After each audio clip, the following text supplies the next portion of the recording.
Hello and a warm welcome to all our participants to this webinar.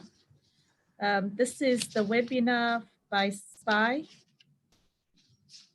in partnership with OSISA on the social protection responses in the SADC region, a review of current and future cash transfer programs in the wake of COVID-19 economic and social disruptions. We have before us an opening session. Just a quick note, there's been a small adjustment to the program and we will follow the new program as distributed. May I therefore convene and open the opening session and welcome Isobel Frye. She's the director of SPII. Isobel, welcome. Please could you give us the opening remarks on behalf of SPII? Thank you very much. Thank you and welcome to all participants to this. It is with great pleasure that I welcome people to this conversation, although the timing is an incredibly critical one globally. As Studies in Poverty and Inequality Institute, we had housed the Secretariat for the SADC Basic Income Grant campaign for a good 8 years, and our friends who were part of that are part and parcel of today's conversation. In the planning for the this year's work around basic income grant, we had no idea that the impact of COVID-19 would make the topic so much more urgent than it was. So I think today's lineup is going to be incredibly interesting as we hear from across SADC regions what is happening in terms of social protection. Various of the policies, for instance, in Namibia are ones that we follow very closely. We are also hopefully going to be joined by, there we are. We are joined by a trustee of Studies in Poverty and Inequality Institute, Comrade Langa Zita, who's going to challenge us with some questions about beyond social protection as an initiative of recovery within the region. How are we able to use the thinking to spearhead the kinds of industrialization and reindustrialization for many of us in terms of local manufacturing to meet demand, which would be sustained through the redistribution of cash grants. So I have a presentation later where some of this will be raised. We're fortunate enough to have Tendai, who will be doing the facilitation. I want to thank Taku for coming back to SPII for us for this project. I'm falling over my own words. And Makosazana, as well as Sang from SPII. And I really look forward to participating. So thank you all for joining.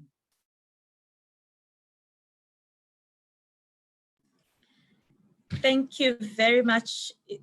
Thank you very much, Isobel, for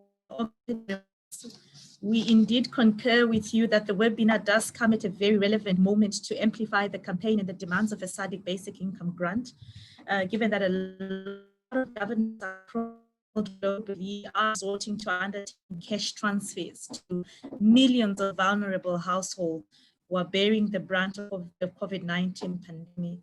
And the current crisis, therefore, does provide an opportunity in which to push forward for the alternatives, real concrete alternatives on the failing social security systems across the SADC region. May I therefore at this point warmly welcome Christabel Phiri from Southern Africa Trust to also give us and share your opening remarks. Christabel. Thank you so much, Tendai, and good afternoon to everyone. From the Southern Africa Trust, I would just like to extend firstly our appreciation with the warm strategic relationship we've had over the years with the Studies in Poverty and Inequality Institute, as well as the Open Society initiatives in Southern Africa. And I think all the three organizations have been undertaking activities and work that have been building the agency among vulnerable and marginalized groups, really facilitating dialogues like this conversation we are having right now, to profile the issues that citizens are facing and inserting those issues in policy processes and trying to find solutions. And this session is really looking towards that. We're looking at social protection systems, and the pandemic has really just amplified how bad our social protection systems are or ineffective. And how do we come up with and identify mechanisms to set up a basic social protection system within the region that will be responsive, and address some of the socioeconomic impacts we're facing now. But even in the future, if such a crisis happens post this COVID pandemic, what systems are in place, and how are people going to be protected? Because if we were ready, we'll then be going to be able to just upscale from an effective system to be able to respond to the needs of citizens and ensure that people at least have the basic level of income security. So I'm really looking forward to this discussion. This is the second series. We had one, I think, a few weeks ago, and I'm looking forward to really harnessing from the different country experiences some of the issues we can take forward and insert into specific policy processes, which will help to really come up with a mechanism and a system that will help us to address the challenges that we are facing. So I would like to say welcome to all the stakeholders, the partners, and the Southern Africa Trust is really excited to be part of this discussion and see how we can work together following this deliberation. So thank you so much and welcome.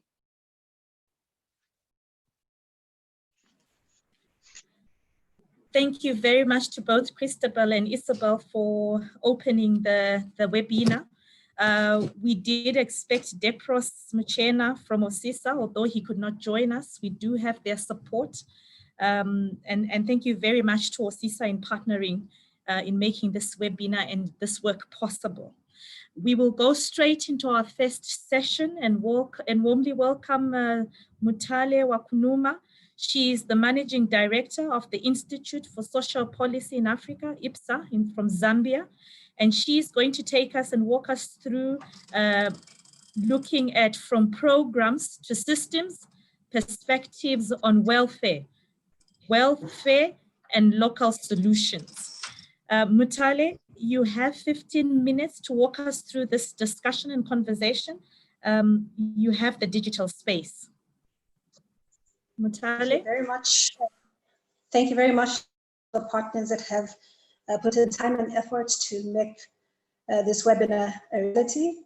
I think this is a very relevant conversation to happen in the context that we're currently in, that is considering the COVID situation and how we respond as a region moving forward. Sorry, Mutale, I'm just interjecting here from the floor. Can I just ask Taku, with regards to the last request for a program change, whether that is something that has been communicated to the facilitator?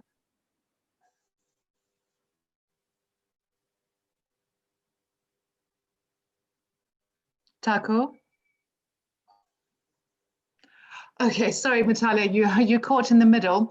There was just, and sorry, Tendai, a request just around 2 o'clock that Langa Zita go first, just because he has to travel. So I'm sorry, Mutale. Langa, do you need to? Yes, I sent. Sorry, Mutale, you caught in the middle. There was just, and sorry, Tendai.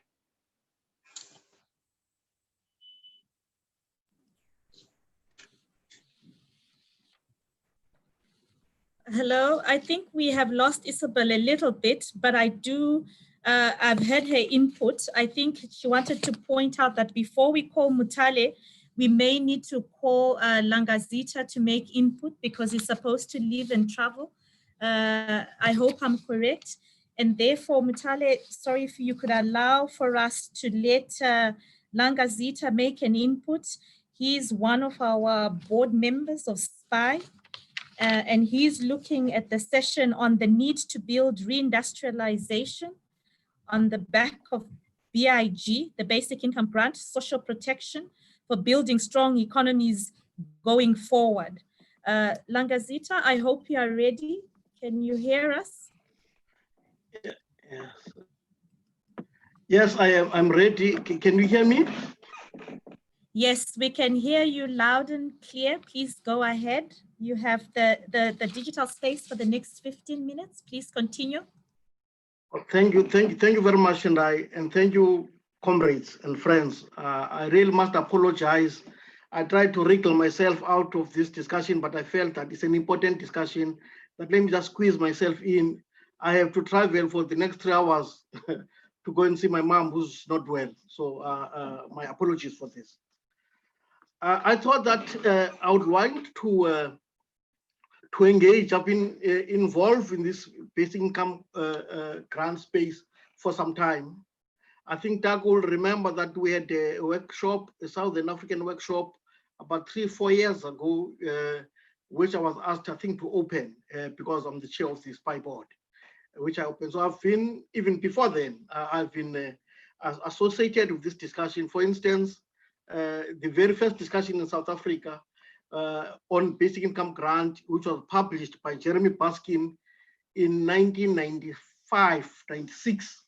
I was part of the people that he engaged with as well, thinking about surfacing this issue in the South African space. So it's an area of work that I've been interested in, I've been participating in.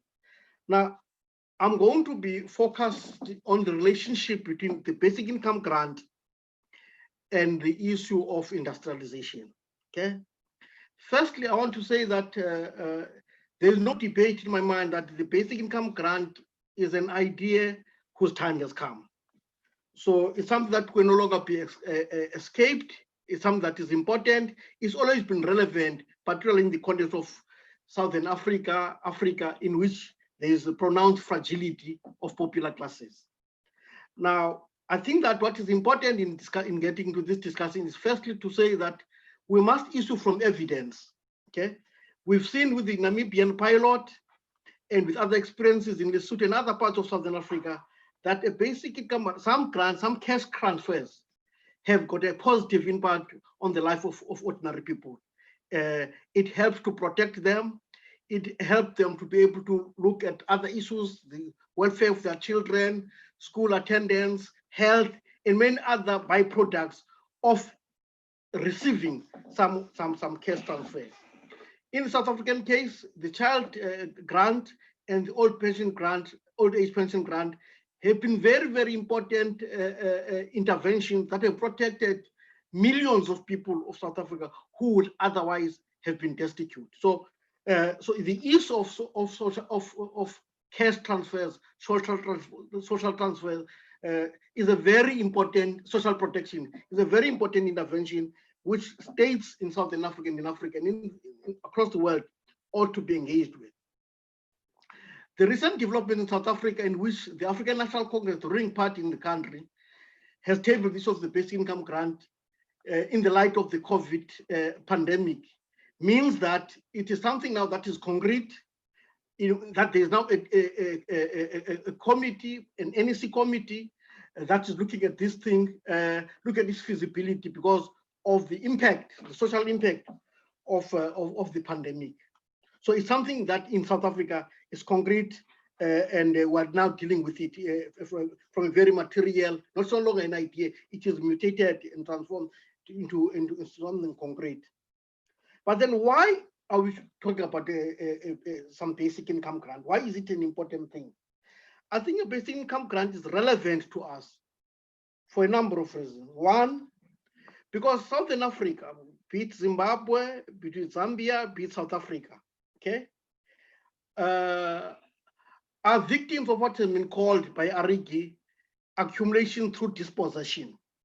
That is, the colonialism that we went through was deep and thoroughgoing and involved the comprehensive dispossession of the indigenous people. That's the first thing. The second thing is that the capitalism that came as a result of this positioned our socio-economic formations as exporters of primary commodities such as minerals, which were demanded by the global capitalist economy. So over the past 100 years, since the advent of capitalism in Southern Africa, we have found ourselves not just colonized, but playing a particular role in what one would call the global division of labor. Okay, so when we talk about the basic income grant, we must link it to this reality of our underdevelopment, which is the function of our location in the global economy. Now, as I've said earlier on, I do support the idea and the demand for a basic income grant, but the way we're presenting it has got some challenges. The first one is, we argue, as the NGOs in the sub-region, that we must use mineral revenues, mineral-based revenues, to support the basic income grant. On the face of it, this is good, but there are other questions which I think, for me, we need to look at. The first one, who is mining in Southern Africa? Is it the indigenous people, or is it global capital? Okay, because if we're only demanding rents, yet the actual revenues from mining are exported elsewhere, we're only look at the change, if one could put it, then there's something wrong. We should, in talking about minerals-based revenues for income transfers, address the issue of the indigenization of mining in our countries. Okay, how do we indigenize mining so that the entire value chain remains trapped into our original countries? Otherwise, we're reproducing what I call our peripheral condition, because the reason why we're underdeveloped is because of our location in the global economy. Why are we located the way we are? Is because we're participating in the global economy as exporters of primary products, not as exporters of manufactured goods, which would be happen if we were participating in a far more transformed way. Okay? So when we're talking about a basic income grant and mining, we must ask the question about the importance of relating mining to structural change, which is participation in the global economy through the export, amongst others, of manufactured products. The second important or related question is that in all over SADC, we have had dismal performance in as far as agrarian reform. Okay, so the peasants or the rural population has not been assisted since the 1960s, since the first breakthroughs of decolonization. We have not yet been able to support a flourishing rural population, a flourishing peasantry. So in the absence of this failure, okay, both to industrialize, secondly, to transform the agricultural sector, okay, we do need some measure of protection. So it is important, therefore, that we support the basic income grant, but we need to link it to the transformation of the socio-economic formation of the countries that we find ourselves in. So it is important, therefore, that the debate of the basic income grant is linked to the debate of structural change. It's linked to the necessity of developing what one would call a developmental state. Okay, we've not had developmental state in Africa that look at the importance of creating value, of creating entrepreneurs who can build cars, who can build refrigerators, who can build television, who can build computers. And that's why Africa is underdeveloped. So we cannot just look at one part of solving the problem, that is distribution. We must look also at the content of it, that is of building economies that can sustain themselves, that can effectively participate in the global economy. Now, why is structural change, which I'm arguing for, important for the basic income grant? The first one is that it will be based on manufacturing revenues. Okay. Manufacturing revenues are far more sustainable than primary production, which is, of course, has got limits. There's a limit, there's a timeline to gold, there's a timeline to diamonds. At some point, they will vanish. But manufacturing production, okay, is ongoing. That's why Japan, without any mines, remains a dynamic economy with what it doesn't have any iron, doesn't have any coal, doesn't have anything, but it's based on manufacturing. So it is, secondly, manufacturing creates what are called multipliers. That is, it's an economy that's got far more impact in the overall generation of the economy, in the creation of wealth in a particular country. So it's got multipliers that can pull everyone else, or that got both forward and backward linkages that can create far more space for economic development. So it is important, therefore, that we link this to manufacturing.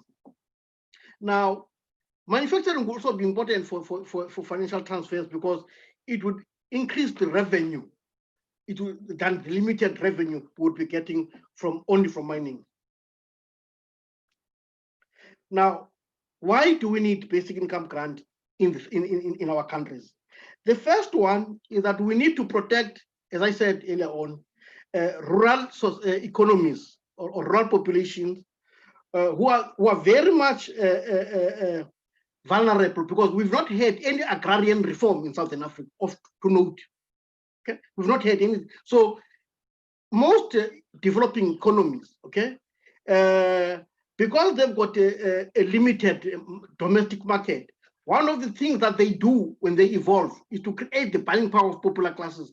You do that by land reform and agrarian reform, and we've not had any agrarian reform of note in Southern Africa. So a basic income grant is important because it protects people from that. It reinforces the buying power of the popular classes in the light of the fact that of the vulnerabilities of the socio-economic formation. It creates extra buying power. It makes transfers from the economy to ordinary people, which can therefore have a multiplier effect as well. Now, it ensures that the most fragile, the most vulnerable are protected, therefore creates the space. If you've got a basic income grant in South Africa or in Namibia or in Zimbabwe, policymakers would know that everyone has got something to eat before they sleep. Therefore, they can focus on the real challenge, which is to transform the economy and make it dynamic. So it creates the policy space, if implemented, to achieve that. Now, coming to the strategic report of linking basic income grant to industrialization, I think the point I want to make here, comrades, is that it is important that we raise the issue of industrialization, okay? Particularly as NGOs, because our leaders in the continent and in Southern Africa have not really put their eyes onto this important thing. And as a result, they continue to reproduce us in a weaker form. So it is important that we raise the issue of industrialization, because it would be the only true sustainable liberation of the continent. Unless the continent industrializes, okay, we are just in a neo-colonial arrangement. We're just under colonialism, but this time under our own efforts, okay? So, as I'm saying, the African elites have not focused on this thing, and it's about time that ordinary people in NGOs, people like ourselves, make the call that yes, we want the basic income grant, yes, we want money from those rents. We're not saying that we want money, we do not want money transferred from the mineral rents, but we say we want that, but we want more. We want to change the structure of our economies so that we've got a broader base of the economy to draw from. So NGOs like ourselves must make the call.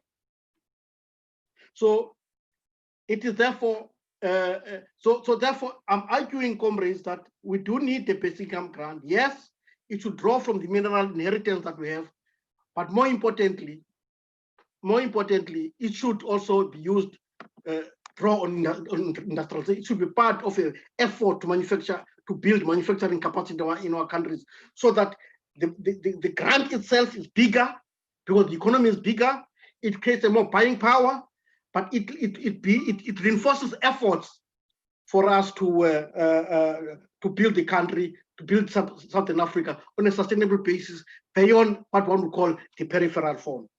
That, to me, is a challenge for us today, and that, to me, has to be the important content of our decolonization as we get into the 21st century. Thank you very much, Chairperson.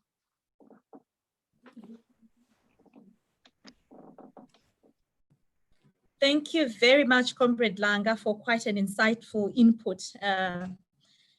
We have two questions for you. We thought we would do something a little bit different from the program, as you are going to leave us quite shortly. So I'm going to allow to open this space just for a little bit to engage with you on your input. There are two questions that have come through for you. I think first, from your input, we certainly do agree that industrializing our region will be quite vital to ensure that we do make concrete development achievements, particularly also ensuring that there's a more equitable distribution of resources that are quite inequitable at the time. So I think the important thing, though, is that industrialization in our region seems to be a bit of a myth, with only one particular strong giant, South Africa, deemed to be the strong giant in industrialization in the region, out of 14 countries. So the question is quite real. What does BIG bring that will be different to accelerate industrialization in Southern Africa? This is one. When you look at BIG does speak about cash transfers to individuals. How do you see these cash transfers initiating or triggering value addition activities at the individual level? This is a question I think that gets asked a lot by politicians when we raise the BIG. How can we make individual people that are most vulnerable begin to contribute actively to economic recovery, particularly at a time like this where we are battling with a pandemic? The second question is that financing is really crucial for the successful implementation of the BIG. So how would you see governments mobilizing resources to be able to finance the BIG? Thank you, Comrade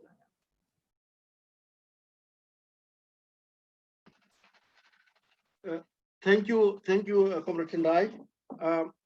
Let me start off with the first one. How would the BIG reinforce industrialization? Firstly, I'm saying that as we talk about the basic income grant, so should we also talk about industrialization, okay? That we should put more attention to it, because as NGOs, we are sometimes seriously concerned about justice issues, okay? Social distribution issues. I'm arguing that let us look at issues of economic development as well. And that as we're calling for a basic income grant, so should we also demand from the elites in our countries to industrialize, to put resources aside to build, to do import substitution, okay? To help entrepreneurs to broaden and deepen participation in the economy. So I'm making a call for that as a separate issue for the basic income grant. Now, secondly, how would the basic income grant help with this? Look, in South Africa, we had a similar discussion on the context of the Reconstruction and Development Program in the early 90s, where we said that looking at popular needs, because a basic income grant will make demand for things like maize, things like milk, ordinary things, that ordinary issues for clothing, basic clothing, etc., etc. So it does have a potential to stimulate demand for what one call popular-based items that ordinary people need. Okay, the popular food basket. Okay, it will ensure that there's lots of demand on that. Okay, and therefore, instead of us or this thing coming from South Africa, you could see a situation where there's import substitution in Malawi in anticipation of the fact that there's demand for this thing. So it creates the buying power of the working class and the popular classes. So that's why we support it. But coexisting with this imperative, we are saying also that for once, comrades, the issue of manufacturing development, of industrialization, should not be the issue of parliamentarians and politicians. I'm saying this as a former MP. I was in parliament for 10 years. Okay, it cannot be monopolized by people, by members of parliament or cabinet ministers. It's something that the people of the subcontinent must demand, that we want industrialization. What are your plans? Tabulate them. So this is the first thing that we're saying. Now, coming to financing, okay, I agree that we do have some measure of primary production in our countries, be it mining-based, copper in Zambia, gold, other minerals in Zimbabwe, diamonds in Namibia and Botswana, blah, blah, blah, blah, blah. Of course, we can use some of these, okay, to promote some measure of basic income grant. But that, for me, would be a half victory, okay? What we need is a comprehensive victory that would force the repositioning of ourselves from a peripheral form to a far more industrial-based form of participation in the global economy. So let's ensure that some of the resources from minerals are used. But more importantly, when it comes to the finances, is the original point I was saying, that who is running our mines, okay? Because right now we are unable, because the bulk of the profits from mining get out of our countries, because the investors are in Australia, the investors are also, maybe it's about time we demand as NGOs that we want a SADC fund for mining. We want a SADC fund for agro-processing, that we push our leaders to bring resources together such that they can support this initiative. So I'm saying you can look at the mining resource, mining grants, but use the mining grants for two things: for a basic income grant, but also don't give up on the task that has not yet been done, which is land reform and land and agrarian reform. We must demand these things together with asking for a basic income grant. I see a basic income grant as a measure that protects the vulnerable, so that the actual structural transformation take place in the SADC region. So that's how I would respond to your questions, Tendai. I hope I've addressed these issues. Thank you. Thank you very much, Comrade Langa. I think you set a quite good start and strong start to the webinar. For all our participants that are listening, please keep questions for Comrade Langa, because whilst he may leave us just immediately after his input, there will be opportunities to still carry these questions forward in the follow-up interventions and activities that are being organized following the webinar. Comrade Langa, thank you very much. We wish you a safe journey and wish you good, strong wishes and a speedy recovery for your mother. Thank you.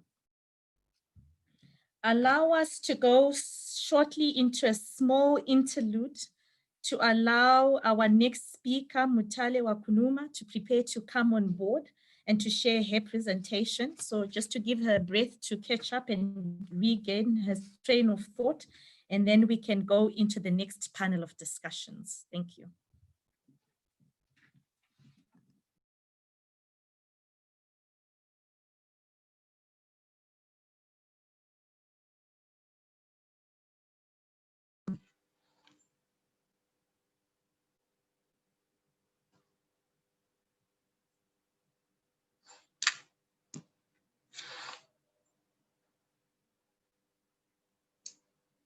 Okay, should I proceed? Okay, Welcome. Hello, Mutale. I was going to reintroduce you again, just in case we have some new participants that have come on board. We want to welcome you again and warmly. Sorry for the little mix-up. I hope we didn't disturb your train of thought. I would like to welcome MutaleWakunuma. She's the director of the Institute for Social Policy in Africa, IPSA, from Zambia.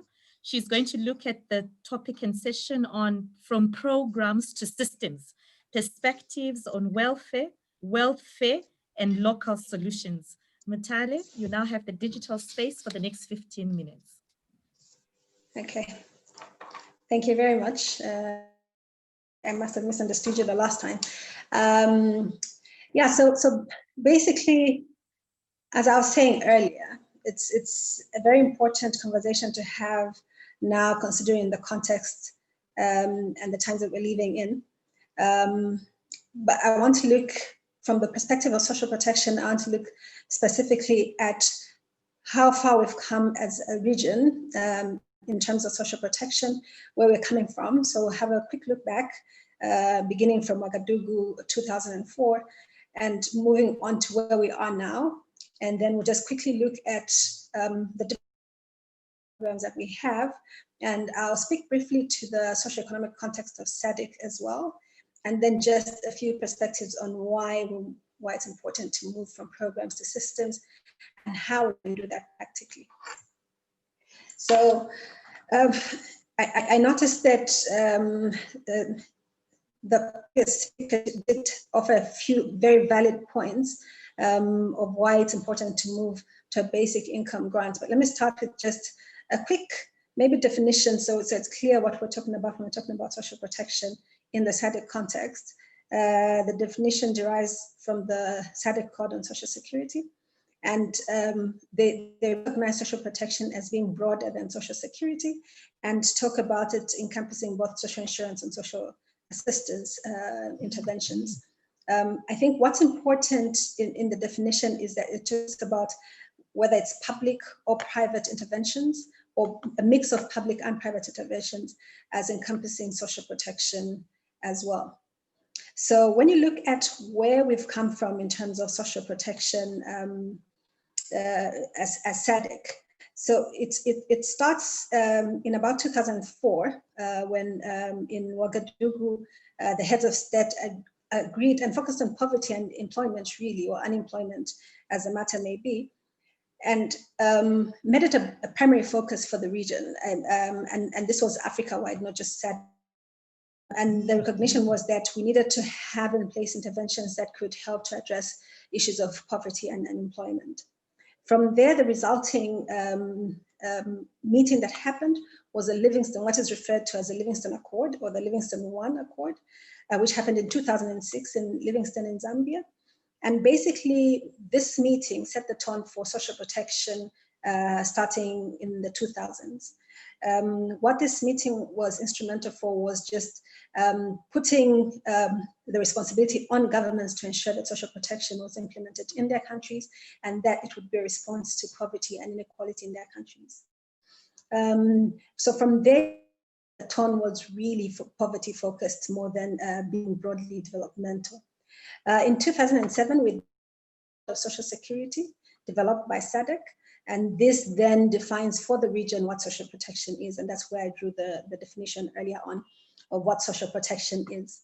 And then from there on, we had countries now moving on to implement social protection based on what their capacity as a country and their financing abilities. So we have countries at this point now coming up with social protection policies, financing strategies, and all different interventions to ensure that they provide social protection to their citizenry. Beyond that, if you consider the region, so we're implementing social protection programs to respond to a particular context. In this case, it's a context of Southern Africa, right? You will, similar to other regions, you will notice that we have a range of contributory programs. These vary from country to country, but essentially almost all countries in the SADC have thriving and functional social security systems, which are contributory, meaning that they rely on contributions from members for financing and for provision of benefits. So these basically cover different types of contingencies, from disability, unemployment, maternity, survivorship, and all those other contingencies that are outlined in the ILO Convention on Social Security. And then we also have a range of non-contributory programs. Now, for non-contributory programs, these became more pronounced following the Livingston I Accord. These are typically tax-financed programs. So they're financed from general revenues of the state. And most of them in the region are poverty targeted, meaning that they target people who are seen as indigent or marginalized and excluded. And their primary aim is to reduce poverty and more recently also to address inequality. And then we also have informal social protection programs. So when you talk about informal social protection programs, you're referring to the traditional programs that existed in the absence of government support. These would refer, for instance, to group or family or community or trade-based systems that are informally developed to take care of contingencies that are not covered by formal social protection interventions. Now, when you look at these three groupings of social protection interventions, you will notice that, for instance, in Southern Africa, and even broadly in Africa, we've now come to see a number of similar interventions in different countries. Most of these unconditional cash transfers that are implemented to reach the poor and vulnerable. And then we have a number of cash for work programs. We have a few, very few conditional cash transfers, but most of them are also agrarian-based programs that provide agricultural support, agricultural inputs, whether in kind or monetary in form, to people that do not have, in Zambia, they refer to it as they have capacity, but they are limited in terms of the resources to invest in productive ventures. Now, with the way that social protection has been rendered, a few gaps have been identified. One is that coverage has remained very minimal, with very few people being covered, especially in Africa. In Southern Africa, also, the ILO estimates about 90% of the population in Africa are not covered by any form of social security program. And then for poverty targeted programs, we then see a number of challenges, because most of them target the poor and vulnerable, meaning that they do not reach the entire population on a universal basis. At times that tends to undermine the rights perspective or the rights thinking that should underpin social security or social protection provision. And then we also see accountability challenges within the implementation of non-contributory or tax-financed social protection programs.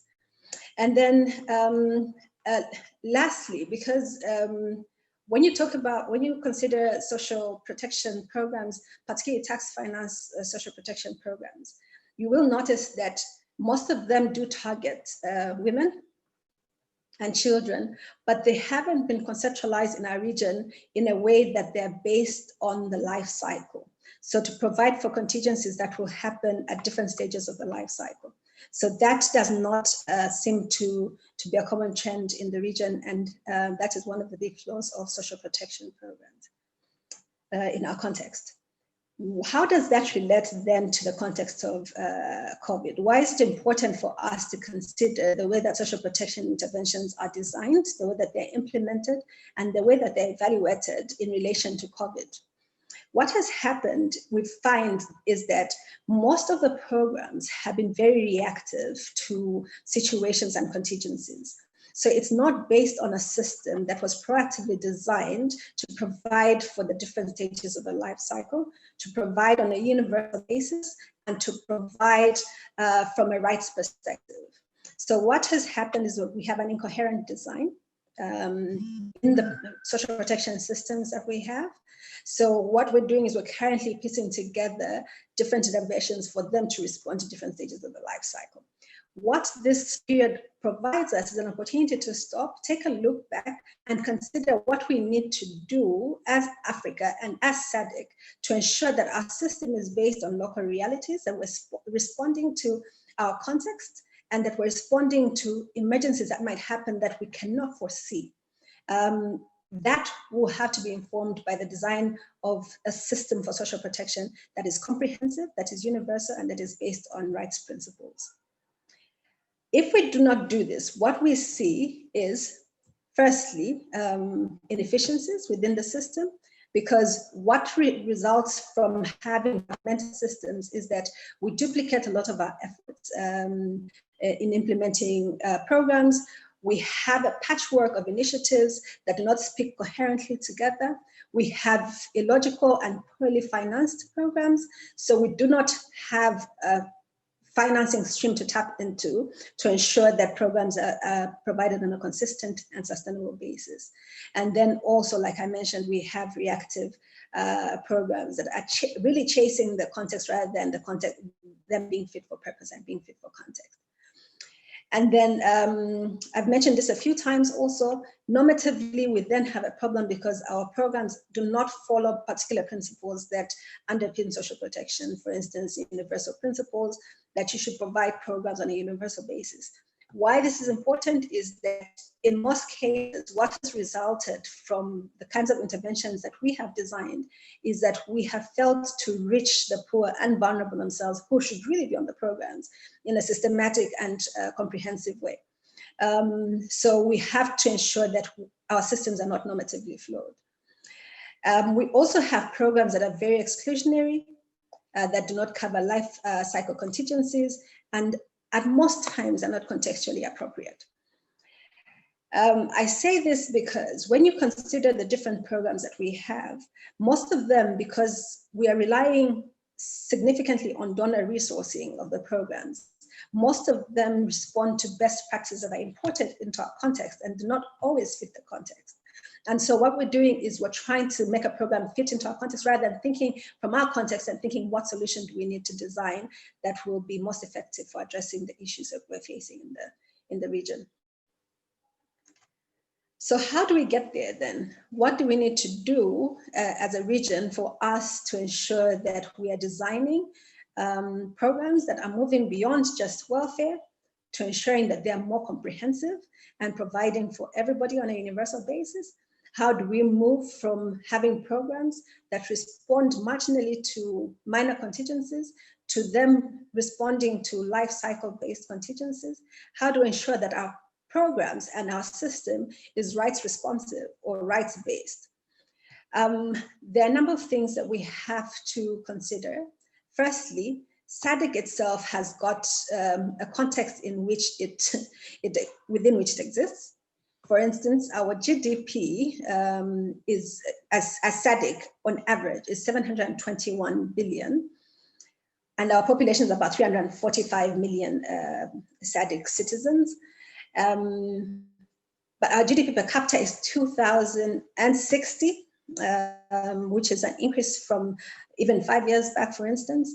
But then the number of people in the region that are living below $1 a day is as high as 42% in some literature and as high as 55% in some literature, meaning that our Gini coefficient doesn't reflect very well, and there's a lot of inequality in the region. When you look at inequality, we see it within countries and between countries, meaning that there are some giants. I think this was mentioned earlier also, where you have South Africa being a giant in terms of its GDP, and other countries that have got smaller GDP, but then also show a lot of inequality within their structure. And I think this also comes from the context that we're coming from. Our history and the colonial patterns that we inherited, we sort of continued to uphold those and created enclave societies that do not ensure that everybody benefits from the wealth of resources that we have. And therefore, that's why I'm saying we need to consider what the wealth that we have as a region, what good is that to the people of the region? How are we ensuring that everybody benefits from the wealth of the region?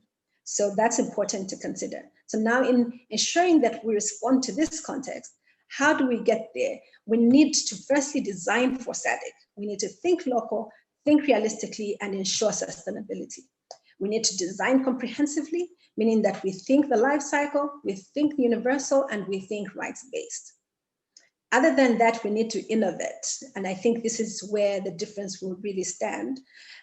We ensure local solutions, financing solutions, linkages between programs, responsive systems, and planning well ahead. And then lastly, we need to build capacity And this capacity is at the institutional level, at the human resource level, as well as financing capacity for social protection programs. I like that that question was asked earlier on to my colleague who spoke very well about it, but we need to ensure that we have in place a financing system that is both comprehensive, sustainable, and based on local realities. And with that, I end my intervention. Thank you very much. Thank you very much, Mutale. At this point, we're just going to take a little bit of, I can see UhuruDempers is with us. Uhuru, if I can see you on the video, just to make sure that the screen is not completely empty. Uhuru?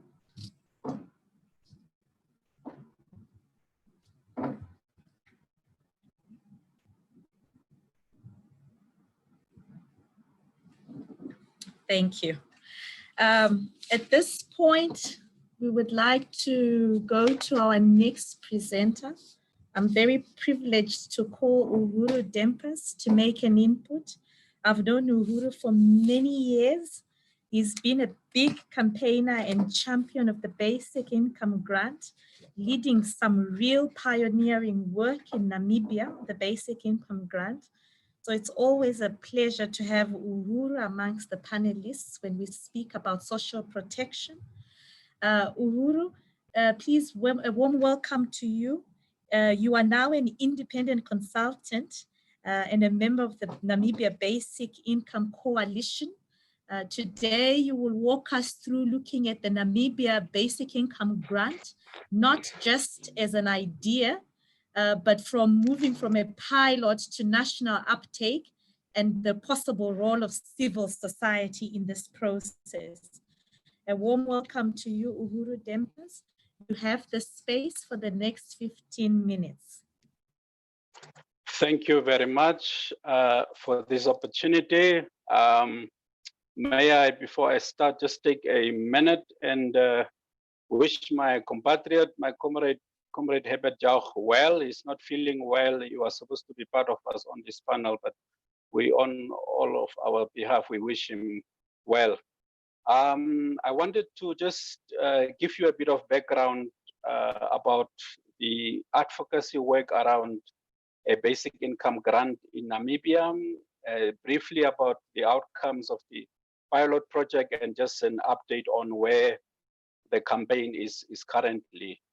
It is a matter of fact that Namibia is one of the most unequal countries in the world. In fact, we compete for the first spot with South Africa and Brazil, and it's largely a colonial legacy, but the past 30 years of independence has also not made a significant dent on the levels of poverty and inequality in our country. There has been some progress in the delivery of some social services like education, improvements in enrollments, in health, in infrastructure, and other social services, but there has not been any interventions that structurally transforms our economies, and therefore the gap between the rich and the poor seems to be on the increase. For the past, I think, more than 15 years, Namibian civil society organizations has been advocating for a comprehensive social protection program, including a basic income grant. This started off with a report that was commissioned by the then Minister of Finance in 2002. This panel of experts, which were both national and international experts, looked at the Namibian social protection framework then and recommended, in order to have a bigger impact, the introduction of a universal unconditional basic income grant. They proposed that it be from 0 to 59 years so that it can be linked to the already existing and very successful old age grant program. After this report was tabled in 2002, we were with a lot of excitement waiting for government to roll out this proposal, but we realized quickly that there was need for a push from outside, from civil society, and came together convened by the churches in Namibia and launched the Basic Income Grant Coalition, which became the largest civil society movement in Namibia at that time. We lobbied and advocated and launched a number of initiatives to convince government, quoting examples from Latin America, from Asia, and so on. There were not a lot of pilots happening or experiences in Africa at that point in time. But then we realized that every time there was a critique that these examples were not local, the context might be different, and all kinds of excuses. And therefore, we in January 2007 decided to launch the pilot project in the village of Ochivero, Omitara. I was privileged to be part of this pilot from day one, and I can say that it didn't just have positive impact on this village, it had a transformative impact on this village. We're giving each citizen living in this village 100 Namibian dollars, and then the households will pool together this 100 Namibian dollars, and there was, I think the largest household there was about 12 people in a household, so they would have an extra income of about 1,200 Namibian dollars, and then they would sit down and plan and see how they can sustain themselves. But they had a guaranteed income for about 2 years, and they could plan their lives around that. The results were overwhelming, and we also, to make sure that we carefully monitor and that the objectively monitor the results, we also put together an international panel, a reference panel, that will look into the results that were being produced. A lot of the results were not necessarily kept by the coalition. It was the police who tell us the crime rate has drastically came down. A lot of it was economic crime, illegal poaching by the villagers in the adjacent commercial farms, which, by the way, is actually their ancestral lands, but due to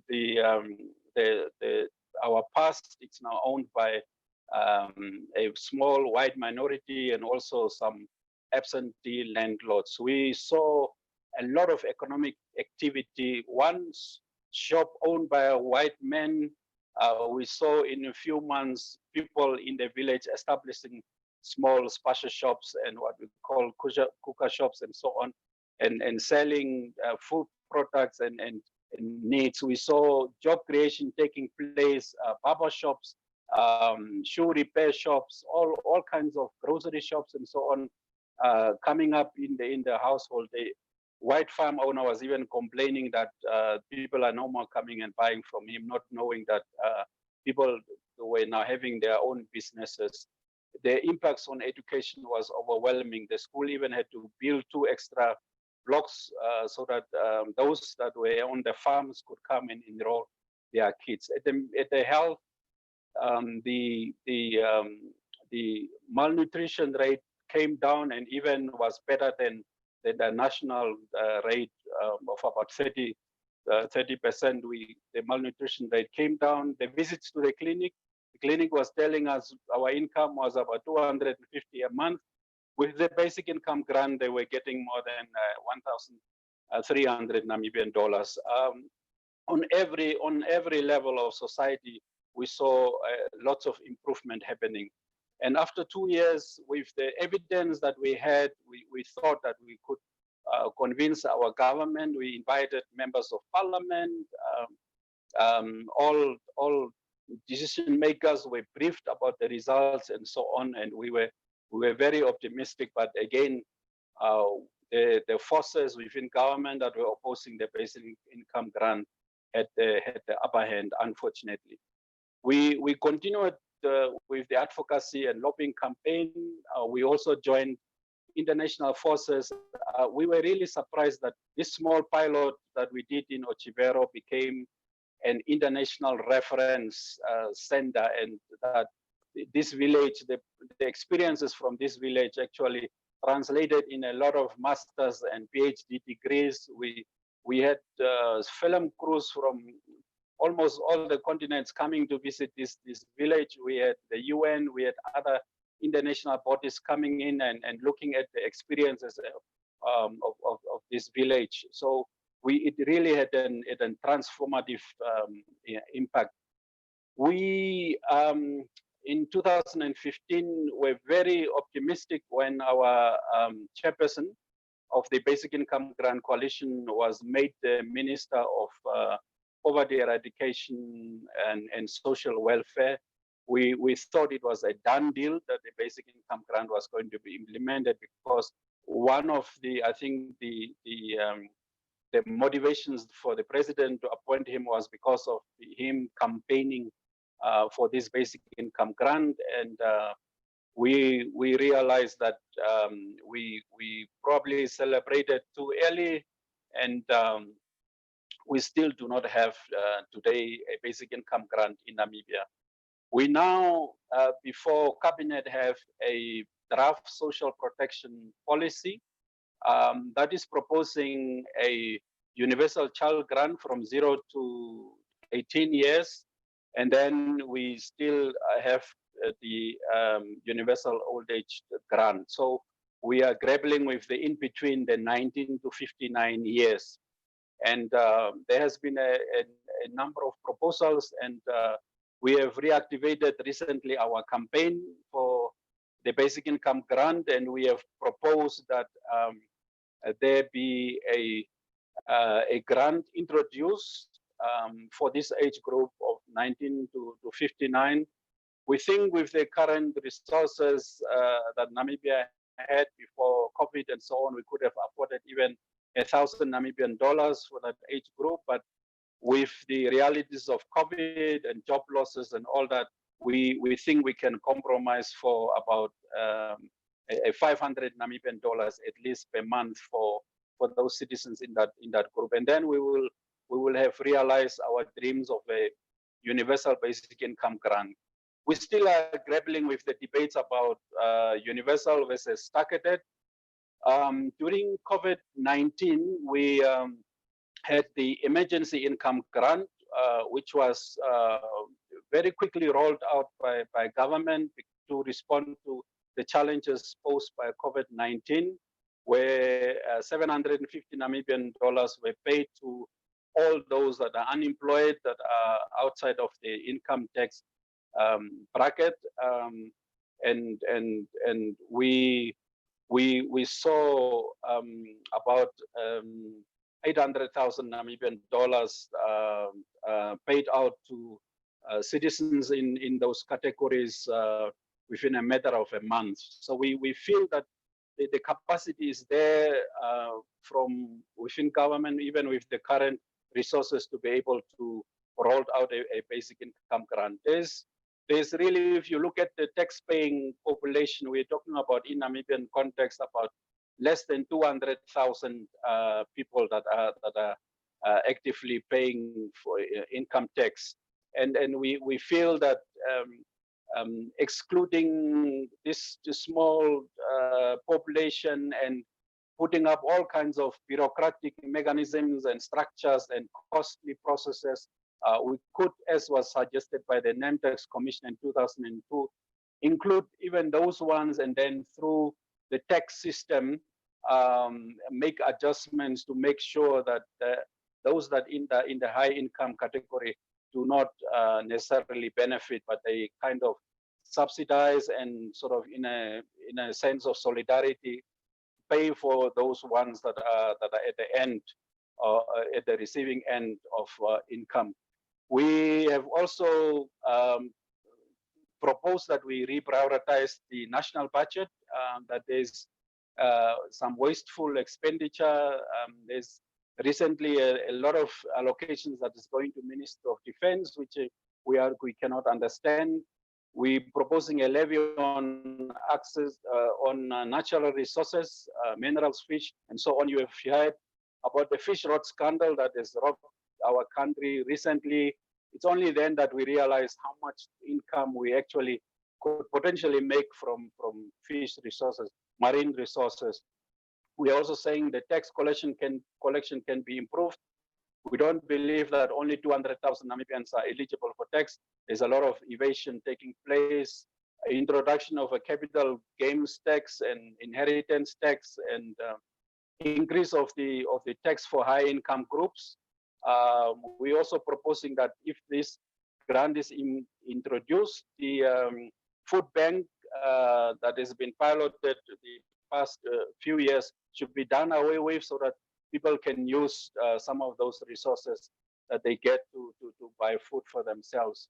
So we have had engagements with the Ministry of Poverty Eradication, Gender and Social Welfare, and we are hoping that soon Cabinet will express itself on the proposals that we have made, and hopefully the current realities of COVID will bring our leaders to the realization that it's not a matter of if we must have a basic income grant or not, but that it is a necessity that we must have a basic income grant, and also combined with other interventions in land reform, in housing, and other issues that are placed by introducing this. So I think I could end here and just say that we are again at a point where there's a lot of anticipation that finally a basic income grant could become a reality in Namibia. We have experienced it in this village, and we have living testimonies from people from this village how transformative the basic income grant can be on their lives. There's people from Silicon Valley are talking about the basic income grant. Even billionaires in the world are talking about the basic income grant. I hope our leaders listen to us carefully this time, and that we will soon be rolling out a basic income grant in Namibia. Thank you. Thank you very much, Uhuru. And thank you for sharing the news with us about Comrade Herbert. He's such a dedicated comrade in the struggle for social justice. Please share with him our well wishes for a speedy recovery. Will do. Okay, allow me to prepare us to go into the next presenter session.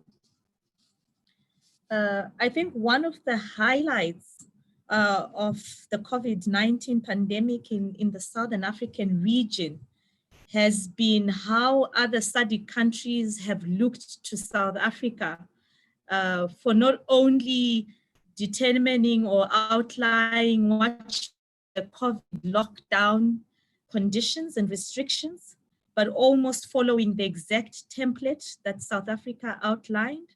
But there was also a marked reference by a lot of SADC governments to South Africa's approach to social protection during the pandemic that still remains ongoing. Not only within Southern Africa itself, but global comparisons were being made. South Africa was being applauded to responding quite promptly and quite, not sufficiently, if we can't use that word, but quite robustly to providing social protection to the most vulnerable groups in society. So it's with interest that we see Isobel Frye on the program, trying to give an assessment of this in her presentation and trying to respond to a question that we always raise, that can a universal basic income grant be built incrementally? And to look at the politics of pragmatism through South Africa's COVID social security response. At this point, please may I invite Isobel Frye. She's the director of the Studies in Poverty and Inequality Institute, SPII, to walk us through this conversation. Welcome again, Isobel, to this space. You have the space for the next 15 minutes. Thank you very much, and thanks again. It's been fascinating hearing the different inputs, which have been extremely helpful, and it's good touching base with comrades from previous times. I also just want to apologize in advance. I'm going to be losing power for load shedding at 4, so I hope to be finished before then. But I will come back in once we've been pushed out on the electricity grid. So while we're talking about future visions, we live with current realities. So I have my presentation on the screen, and if I do come up against any technical hitches, if someone could let me know. Thank you. So let me just hide myself there. So I'm going to be talking, as Tendai was talking about, and as some of the questions in the chat are focusing on, the context in South Africa. For many people, the issue of incremental increases, universalism by stealth, as it were, is a tactical question that we've toyed with for a long time. And I'll just paint where we are in South Africa and why, although going down the incremental path, it is not necessarily guaranteed to be a successful path towards universalism. So just to share with people that in South Africa, we have a constitutional right to social security and social assistance, subject to progressive realization within the state's available resources. What we've seen since 1994 is a rollout of cash transfers or social grants to 18 million people out of our roughly 57 million people living in South Africa. So that was prior to COVID. That includes old age pensions for people over the age of 60, as well as child support grants to the age of 18, disability grants for people living with disabilities. There is a category of foster care grants, but that's quite a minimal one, and a few others. But the majority of grant recipients receive the child support grant, which is about 13 million children, though it's received by a caregiver on behalf of the child. These grants are all means tested, so they are conditional as well as categorical. We do not have any social assistance for working age people through the Social Assistance Act. So that's 18 to 59-year-olds, but similar to what Uhuru was saying for people in Namibia. The basis being, of course, that full employment means that working age people don't require any additional income support. However, since the 70s, which is really when or 50s to 70s, which is when the Social Assistance Act has its roots in terms of social policy, the full assistance there, the full employment there is not mirrored today in South Africa. In the first quarter of 2020, we saw an increase in the expanded unemployment rate to 39.7%, which is roughly 12 million. So they were formerly unemployed. And in April 2020, which is when we did a large national survey, 3 million additional people had lost their employment. And that, of course, is set to skyrocket as the impact of the economic lockdown and social lockdown of COVID took place. So to come to the discussion around universal basic income in South Africa, as previous speakers have said, this is not something which is just parachuted into South Africa at the time of COVID. In 2002, we had a ministerially appointed committee of inquiry that came up with a report known as the Taylor Report, after the chair, Professor Vivian Taylor. And as one of its central pillars of comprehensive social security, a recommendation was a universal basic income grant. Now, there were about 12 input reports that went into the committee specifically on a basic income grant. A lot of financing and funding modeling was done at that point in time. And the inputs range from a value-added tax idea to income tax increases, solidarity tax. We've also, at the time, we did a couple of additional financing and econometric studies. In fact, people who assisted in the Namibian Basic Income Grant were part of that committee as well, as part of that secondary research. So the point is that I think it's fair to say that there has never been a lack of research around basic income. This is what the Namibian pilot also suggested. Many people, when they're trying to not respond to a question of basic income, say, oh, we should do more research about it. We've really researched this question to death. And yet what we see, the second bullet point there, is that in South Africa, there's always been a lack of appetite from the ruling party and the state in terms of adopting basic income grant. There have been a number of reasons for that. I think at the heart of it is a lack of ideological certainty. So although this ANC talks about being a social democratic state, a party, it isn't really articulated in social policy. There's also a wealth of orthodox economists who sit in government, in National Treasury, as well as the South African Reserve Bank. And although we've seen failing economic policy since 1994, for some reason, what they say takes more weight than the wealth of evidence, both nationally, regionally, and globally around certain things, including a basic income grant. So what we are seeing is that there have been formal social dialogue investigations of the option of a basic income grant, again, as part of a comprehensive social security system under NamBIG, the Social Security Task Team. And I represent community constituency with other collegiate organizations in this task team. The task team has been meeting since 2012, and we're still looking at research. There is basically a complete inertia of political will. We see that social policy coming up against economic policy. So we've had people recommending that it would be a useful policy, but there's also a complete refusal from people with the National Treasury to endorse it as something of serious conversation.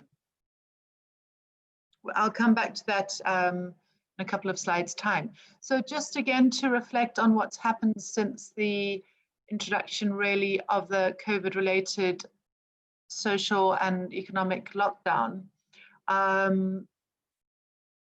What we had was an announcement by the president of the lockdown. We had a hard lockdown for the first 3 weeks in which people were not allowed to work, were not allowed to leave their houses.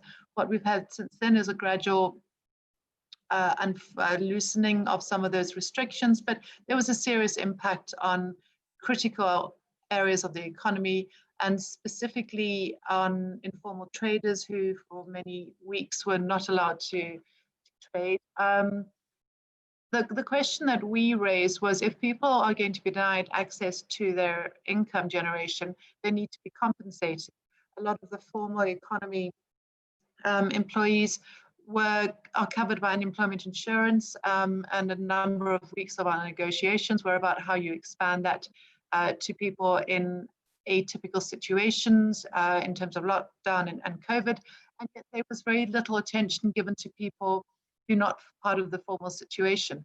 So we were very pleased to hear an announcement by the president of part of a national stimulus package, an expansion of social cash grants to a number of categories of people. So in addition to a top up of all existing grant recipients, there was an additional amount which was given to caregivers of children in receipt of a child support grant, and I'll come to that now.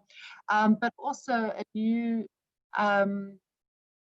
revival of a category of grants which was on the statute books, known as social relief of distress, which had really been used for emergency funds for fire, victims of fires, etc., but was, in terms of the Act, is possible to be a vehicle for cash relief for people in distress.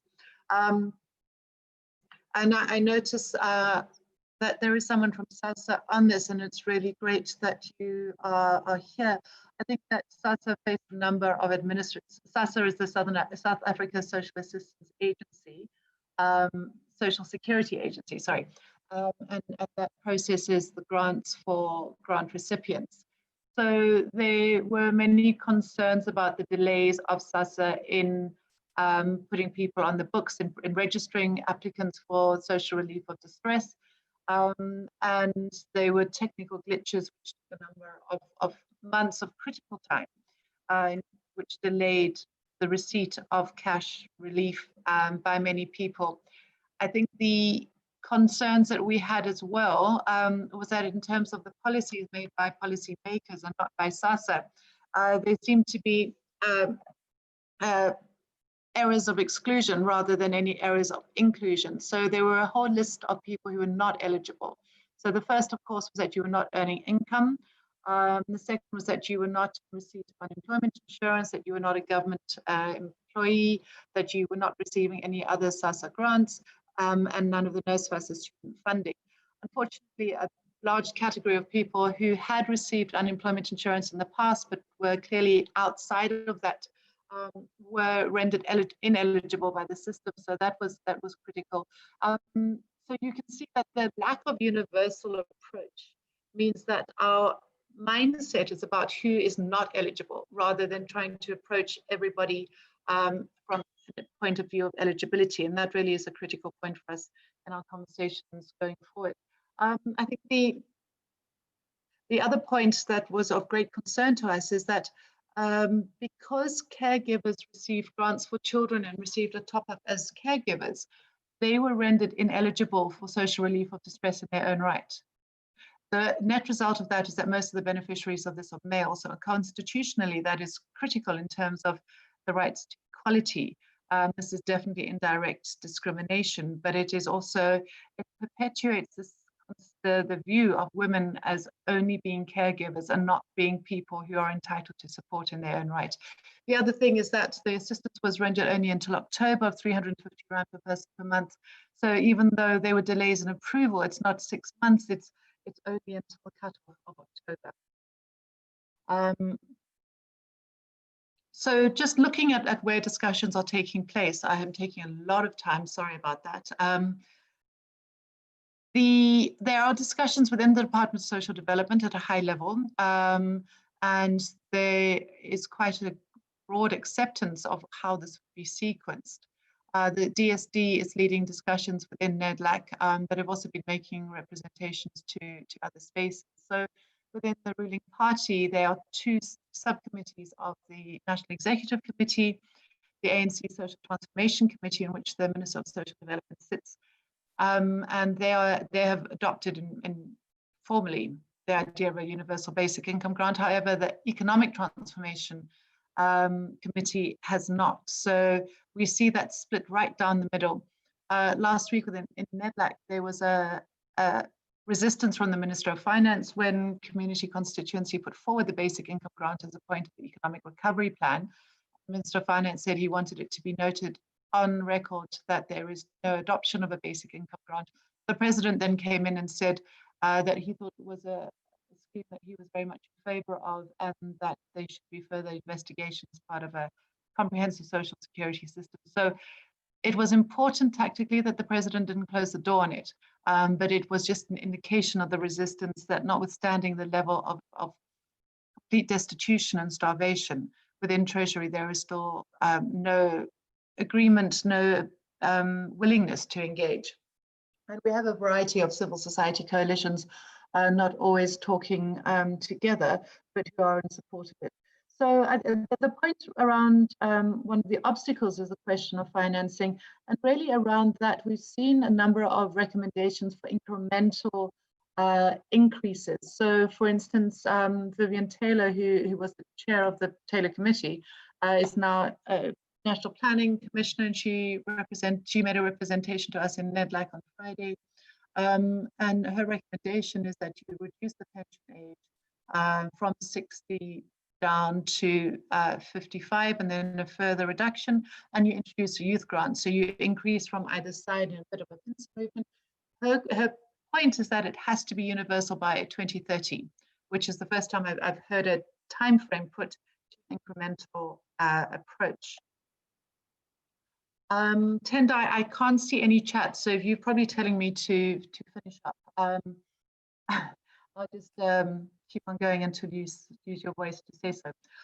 So I've just put in here an assessment of the incremental extension. On my left-hand side is the question of the pros. So what we've seen is that we've allowed a new category of cash transfer beneficiaries to be created, and I think that that cannot be overemphasized, and how important it is to see adult working age people being on the books as being cash grant beneficiaries through the social relief of distress. It's also increased government's view of the obligations to people in face of dire poverty. There is some lukewarm reference to constitutional obligations, but that's not really that important to decision makers. We have expanded the grants payment system exponentially and captured millions of people's details, which is important, as Uhuru would say, from the Namibian experience. We've also increased people's expectations of the rights of access to social security. I don't think for the majority of people in South Africa, the question of rights has taken hold. I don't think we have enough constitutional rights education at any level within schools, but people see government as having an obligation to their well-being, and I think that this has expanded that. And there certainly has been a huge amount of public debate around middle-class, chattering class people on the basic income grant. And a lot of media, through the media, both formal and social media. The cons are that the current relief is time-bound, the current award of social relief of distress, until the end of October. It's a very minimal amount. So part of the point about incremental is people say that if you open the door, you can sort of open it forward. One of my concerns is that a lot of the evidence of the benefits of universal grants is that you have a multiplier effect in terms of economic stimulus. My concern is that the amount is too small for that to have a multiplier effect.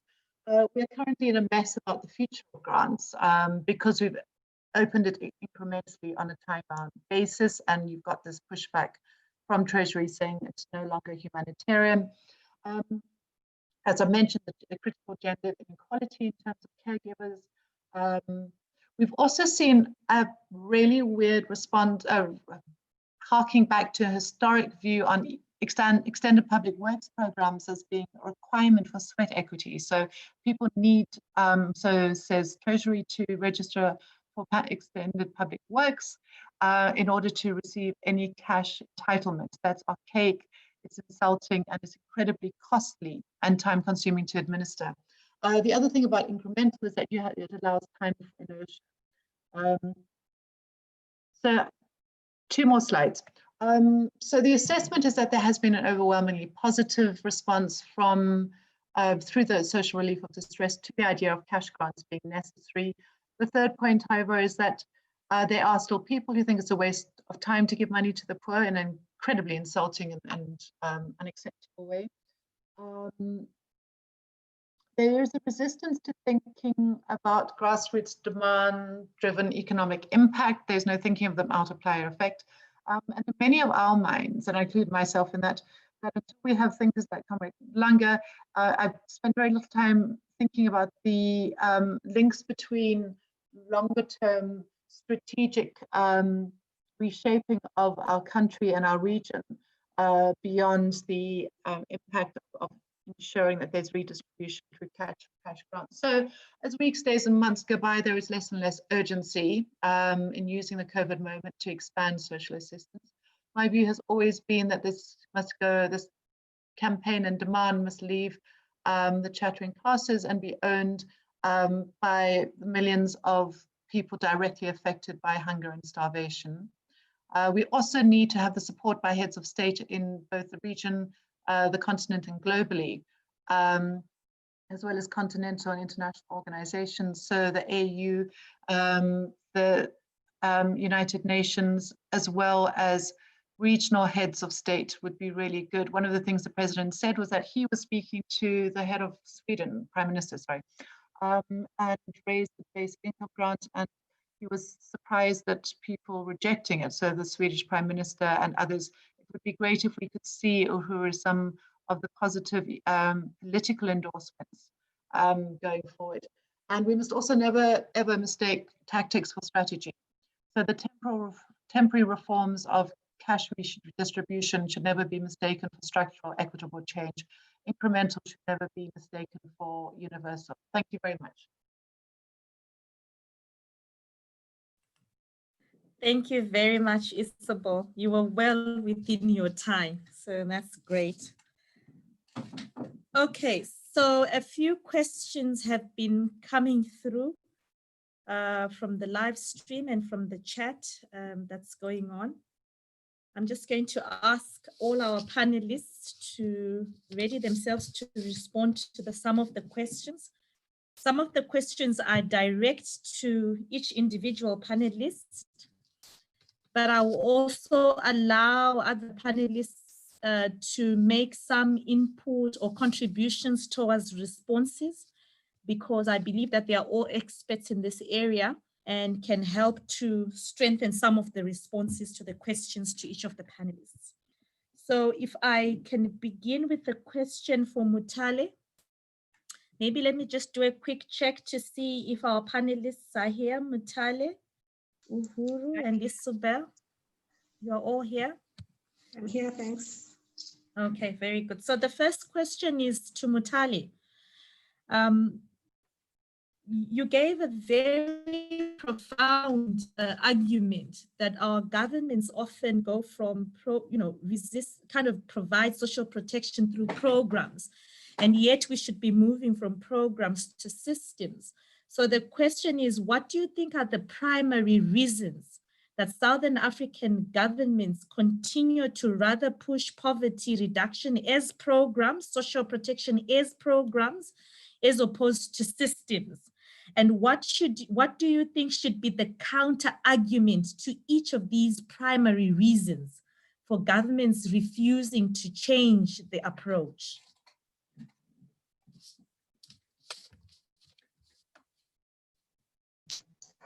Okay, so thank you for the question. I think a very valid question, because indeed you should expect some pushback from when you ask that we move beyond programs to systems. I think a starting point is really the gap that the program approach presents in the way that social protection is designed and delivered. So effectively what you're doing is you're putting little drops of water in a container that requires much more than a few drops. And so what states will need to do is think more honestly about what overall objective of us providing social protection. Do you want to reduce poverty in pockets, or do you want to reduce poverty sustainably and effectively to ensure that we move the majority of the poor from poverty and ensure that everybody's livelihood and well-being is safeguarded through the provision of social protection? So one is really from the perspective of what are the objectives of providing social protection. The second would be that there's never really been any studies or evidence that shows that countries cannot afford social protection, because most of the arguments that governments present really are around resource capacity, that they do not have sufficient resources, that they cannot sustain the provision of social protection, particularly from a rights point of view. But we've seen countries like, for instance, I like to give the example of Lesotho, which decided to go against donor advice and provide social protection to its elderly population on a universal basis.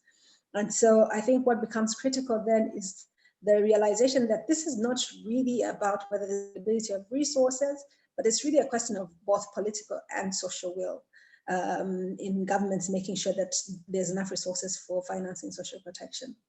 And that's the reason that in my recommendations in how we get there was that we need to innovate. Now we need to innovate even in the area of financing to ensure that we have a financial architecture that will both provide for social protection in the short term and provide it in a sustainable way in the long term.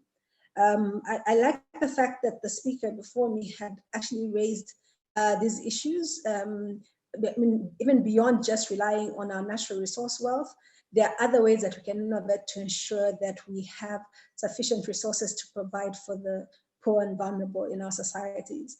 And if you look at the provision that I gave for the context of SADC, it's not that we're short of resources, it's just that we live in a very unequal context in SADC. We haven't flattened the curve in terms of poverty and inequality. And that's why we have a lot of people living below the poverty line. So I think those would be two of the most fundamental arguments to present to our governments if they did push back on moving from programs to systems. Thank you very much, Mutale. For Uhuru, the question is, what went wrong in Namibia? At some point, there was really a huge expectation that Namibia would be the big success on the basic income grant. So what really went wrong? Why did it not then become a finalized deal? And what are the key lessons or advice that you would give to other civil society organizations in the region that are trying to push for a big in their own countries?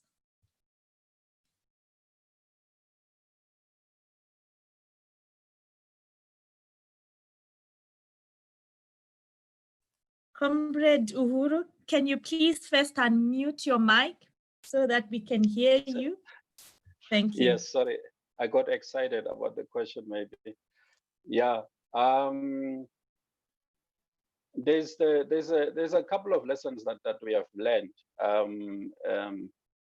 First, that when the reports of the pilot project came out, the evidence was so convincing that we were sure that our leaders in government were also going to be impressed.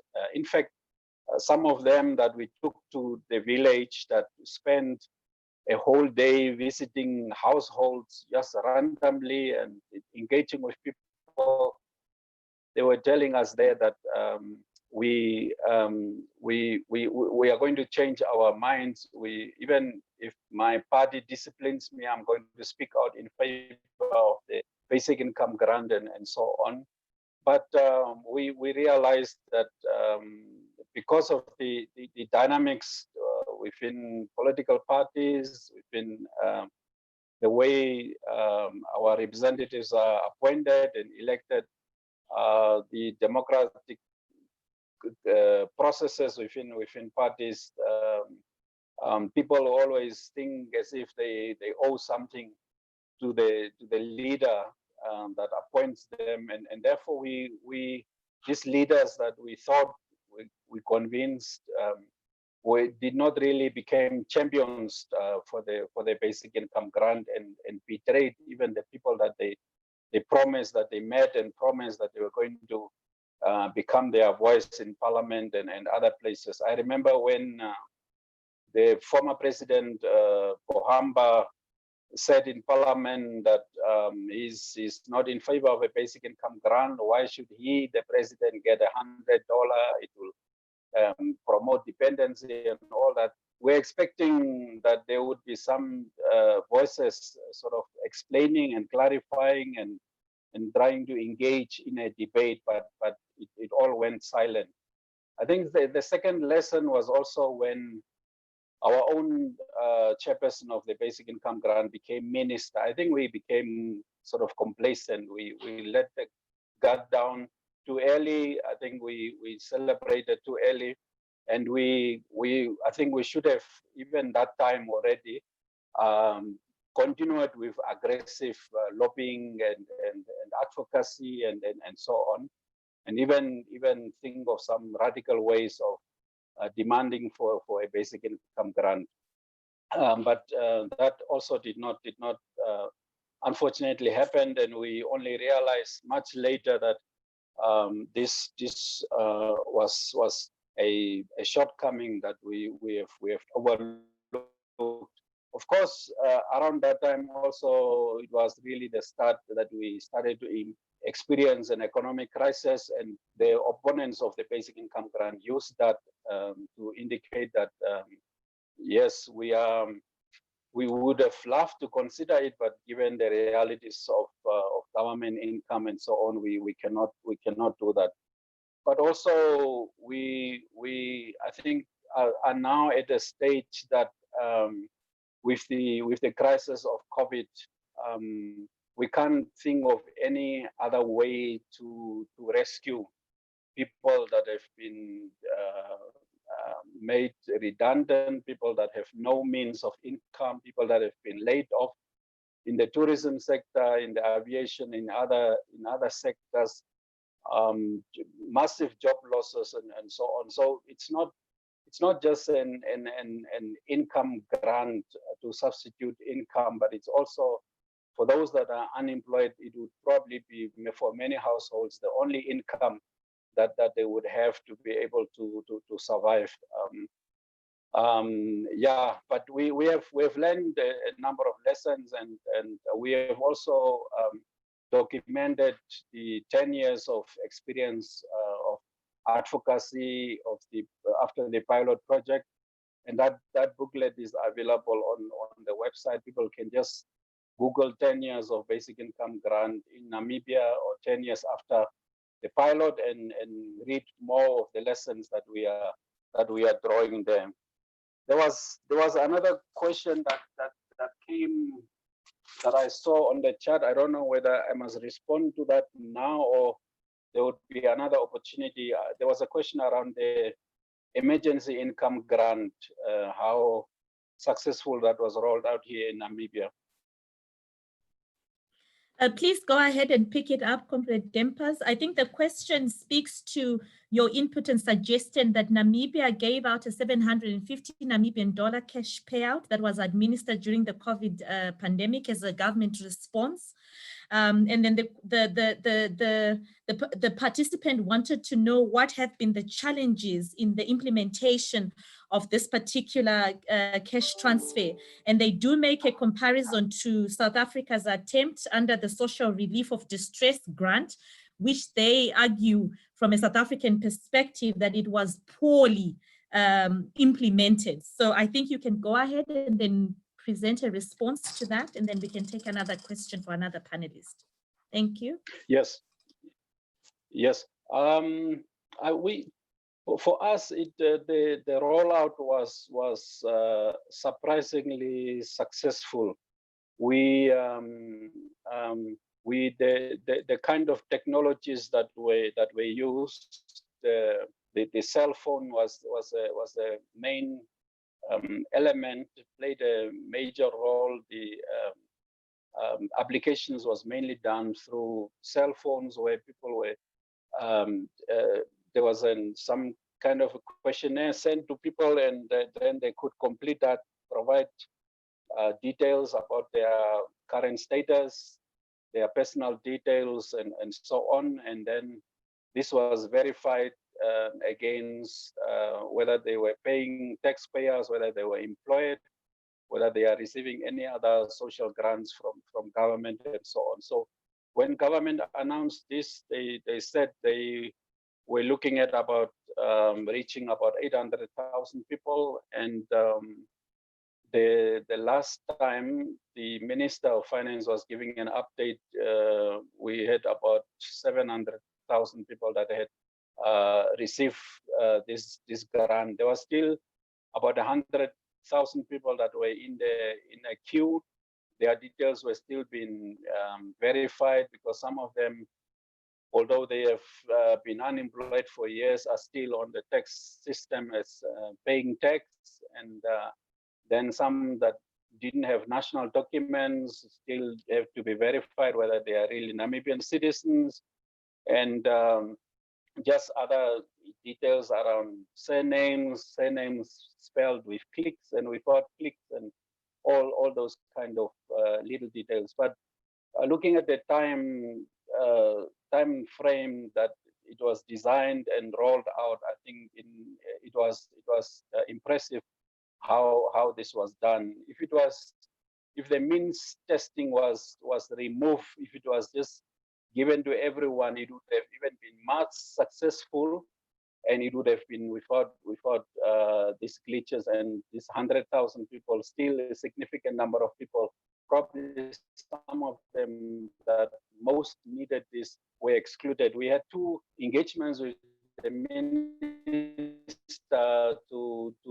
relax some of the conditions and there was a process opened up where people could manually approach their elected representatives and be assisted, even if they had cell phones, didn't have cell phones or didn't have national documents, but could still apply manually and get these grants. But if it was a universal grant, it would have been much more efficiently and successfully rolled out. But because of the 200,000 people that are paying for tax, we had to go through some of those hurdles, and still some people have not received the grant as we speak.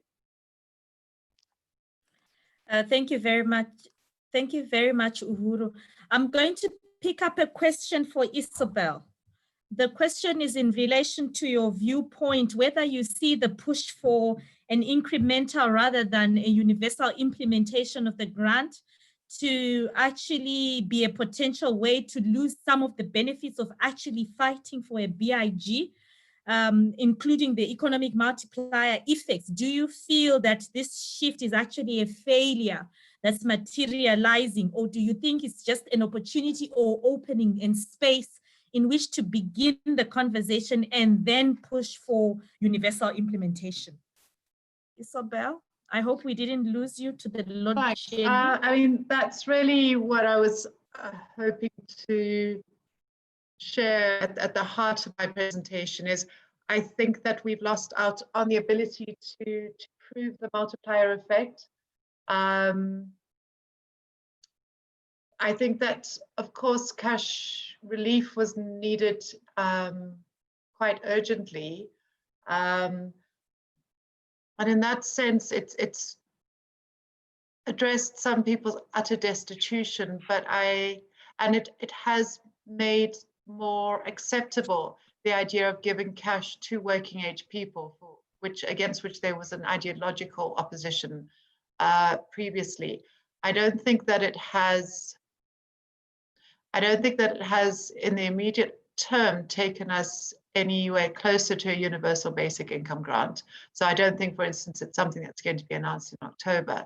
I think in the looking at a long game, it has been positive. And as long as people who are in support of calling for a basic income grant don't give up the work, and now start going to grassroots organizations and structures and start mobilizing and doing that kind of work, then I think it's important. I think that one of the dangers that I've thought about most recently is if we have this peak of demand, government doesn't respond to it, and everything goes back to being, then you'll have those political leaders who say we don't need to do this.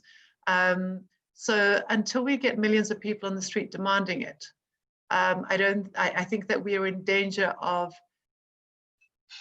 people who are opposed to it saying we don't need to organize, we don't need to adopt it or implement it. So it is a critical time.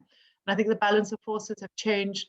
And I don't think that activists have necessarily appreciated the heightening of the demand for broad-based action that this change has brought about. Thank you very much, Isobel.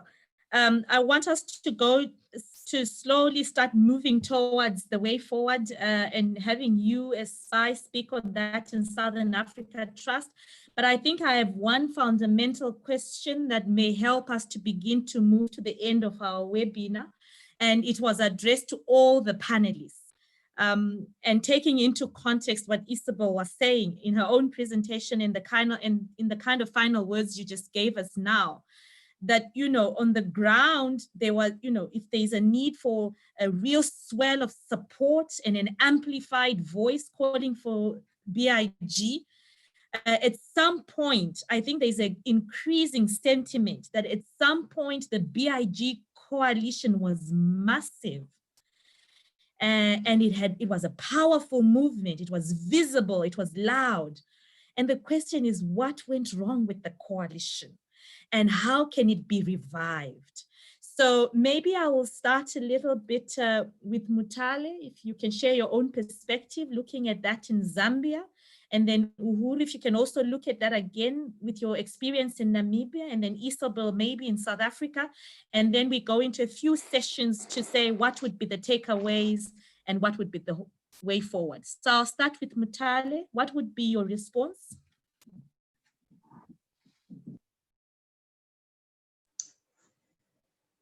So interestingly, in Zambia, we never really got to a place where the basic income grant movement took a life of its own.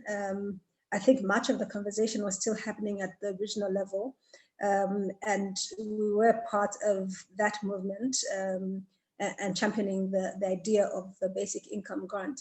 Unfortunately, I think in Zambia, because of the emphasis on social cash transfers, and the arguments around resource availability, it never really became a concerted agenda for whether it's civil society or even the state taking it up.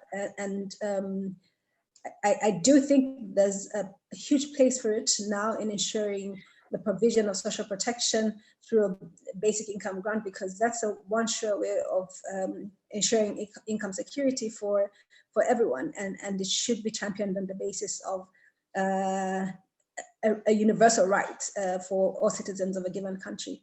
And in terms of how we go back to it, I think it's just identifying the right champions at the local level, but then also ensuring that it's very strategically linked to the regional discussion so that it has sort of a legitimacy that's coming from that level at the national level as well.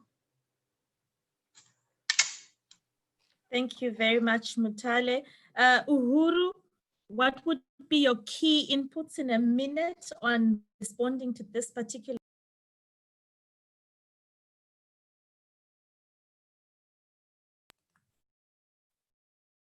Hi, Uhuru. Can I ask you to also unmute yourself first? Yes. I think, I remember a few years ago when I was coordinating the advocacy campaign, we would, with the people from Ochivero, from this village, would do the roadshow campaigns, would have like town hall meetings with 200, 300, 500 people attending, and people would be inspired and they would be moved and they would ask us, what next? What can we do to contribute? People were proposing part of the basic income grant and so on. But when we came back with this kind of reports to the Basic Income Grant Coalition based here in Windhoek, there was always this sense that maybe that kind of action is not yet necessary, that there's still a seat for us in the boardrooms of government to try and negotiate and convince them around the implementation of a basic income grant. And I looking back, I think those were opportunities that were missed, and we sort of stood in the way of grassroots communities that were moved by what they were hearing and seeing, and that wanted to go out and express their support publicly. So I think now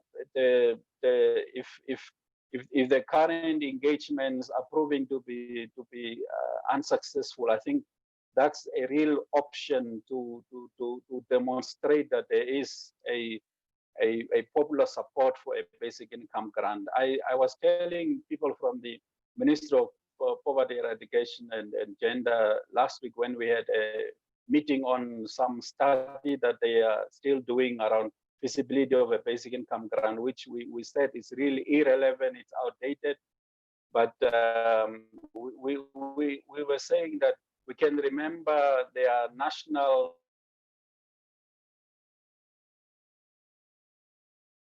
dialogues that they have in the regions. We can remember newspaper headlines, basic income grant, but these democratic expressions of citizens have not been taken on by the leadership. And I think now is an opportune time for people to be left to express themselves in different ways on social media, on the streets, in a more radical sense. I think boardroom politics is not working. It has proven to be a failure the past 15 years. Thank you very much, Uhuru. Isobel, what would be your reaction to the question? I think that the interesting points about NGOs involved in political work is that it seems to me that there are times when staff of NGOs see it as a job rather than being activists who are in service of grassroots movements. That for me is becoming clearer and clearer. We who have the privilege of working in NGOs should see ourselves as being support organizations for movements. And as Comrade Uhuru was saying too, with hindsight, I think that really has become very clear, and something as structural as a redistributive cash system. I think the message that Comrade Langa started with is also important. If we want to free ourselves from the colonial impact of our region, that needs to be our very clear demand. And as we move forward in COVID restructuring, that needs to be something which we talk to as the political economy, and not just the question of the sort of socioeconomic rights. I think what Mutale was saying is important, that if we cohere as a region, we need to have a much more inclusive vision. But to my mind, the use of social media would be crucial. We didn't have that in South Africa in the 2002 campaign. How we ensure that people have that passion for it. But I think the other thing that I want to conclude on, when I started in this work, my passion kind of gave it a binary. Civil society, good, government, bad. Now, and hearing Uhuru's stories about the minister as well, we need to identify those allies who are in government. There are a number of people in the civil service and the public service who are very sympathetic, and it's how we enable them to have the argument to support those decisions, so that when the outside demand comes, using media, social media, traditional media, that those people who are there who need to write the memorandum to the minister who asks for an update, they have that information, and we are able to feed through to them, who frequently look for answers but don't have it, because we are a very closed circle. And I think we keep our research, we keep our information, and we keep our campaigns too close to our chest. So that would be my response, but it has been an incredible time. And I also want to know, if there is a minute left, whether we should ask Taku to come in here, because he was the one who for many years carried the SADC Basic Income Grant campaign. Thank you, Isobel. I think let's allow Taku to also give some responses here and some of his ideas, particularly on the takeaways and the way forward. And then we can also ask someone from SADC to say a few words. But I will still ask you, Isobel, to sort of then wrap up right at the end and close this. And I hope I can do it in the next 5 minutes, if everyone allows me to do that. So Taku, maybe can we hear from you, your quick, sharp interjections? What would be your key takeaways, your issues and experience?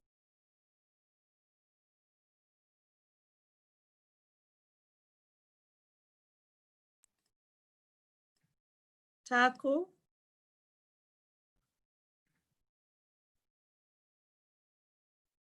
Taku? Interjections, what would be your key?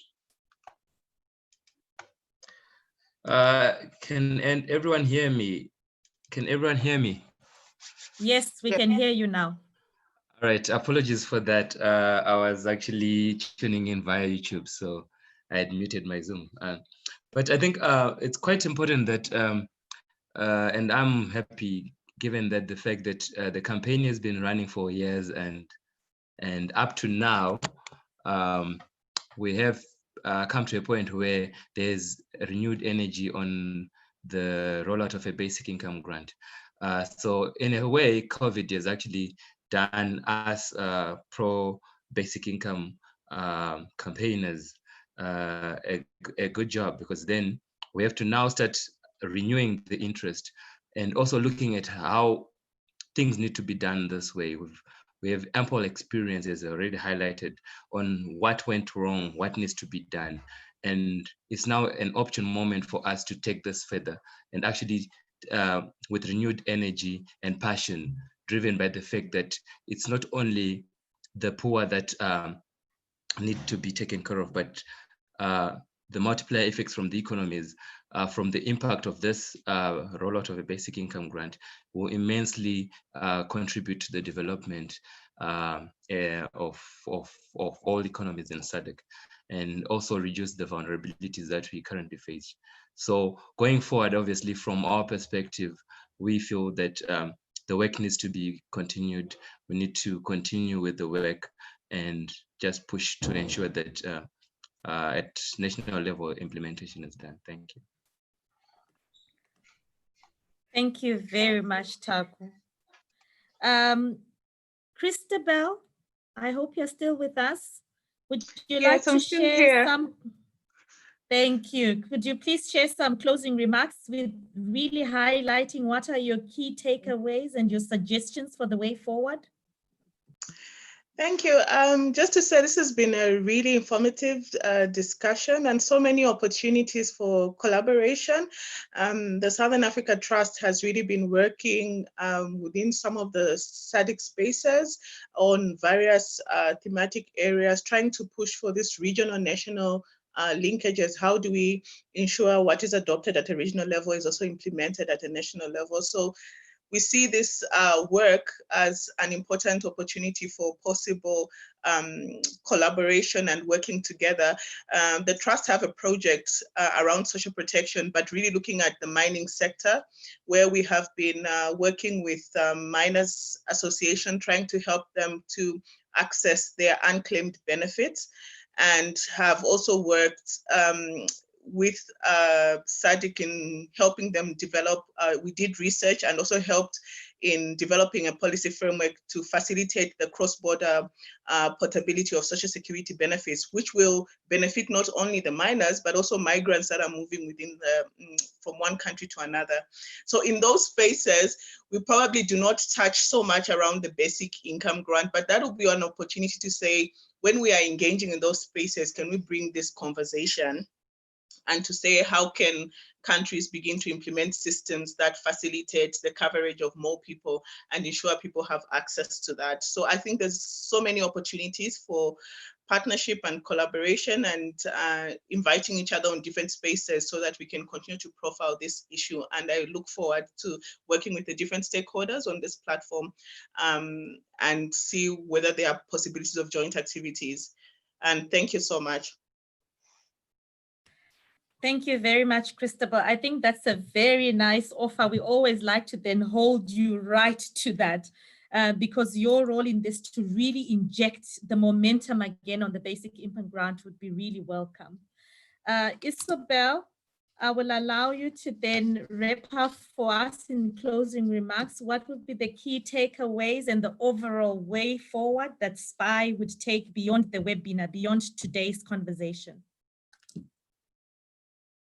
Did we finally lose Isobel to load shedding?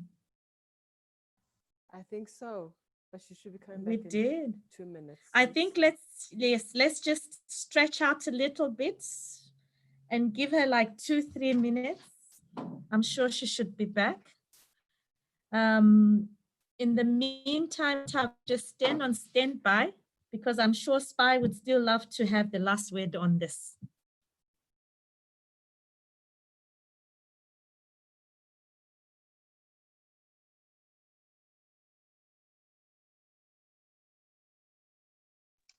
I think while we wait on Isobel. Oh, she's back. Oh, okay, perfect. Yeah. Isobel, welcome back. Can you unmute your mic? Yes. Thank you. I was just saying how pleased I was that to get another 35 minutes of electricity.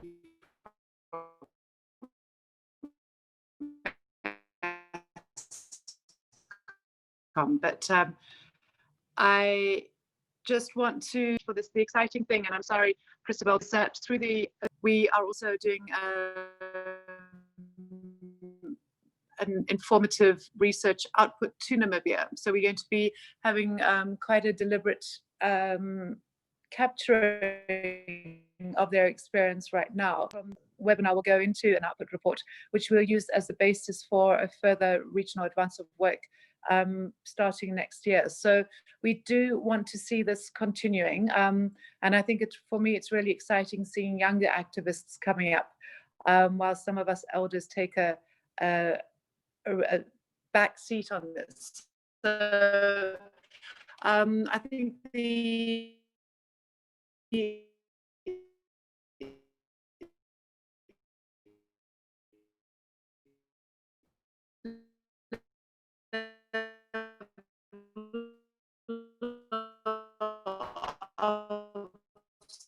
support for this, we have it on YouTube. Thank you for enabling this to take place and facilitate.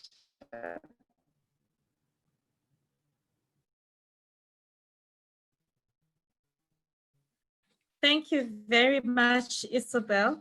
At some point, Taku had sort of said, oh, before Isobel comes back, I've got something to say. I don't know, Taku, if you still want to say something. Not at all. I think I was just about to say that the work continues, so we'll definitely have a report on this. And to the panelists, we might be following up on certain specific questions that we'd like to ask for you to respond, especially given that there are some questions that might not have been answered in this particular platform. So please bear with us. We'll be calling on you to engage with us just one more time. But thank you so much for the time and the participation in taking this opportunity to air the experiences not within South Africa only, but across the region on such an important discussion. Thank you from myself. Over to you, Tendai. And thank you also for facilitating. Okay. Okay, as the moderator, would like to thank all the participants, all the panelists for their wonderful and strong input, all the partners and stakeholders that joined us this afternoon. We do look forward to a follow-up to the webinar. Please enjoy the rest of your afternoon, and goodbye. Thank you.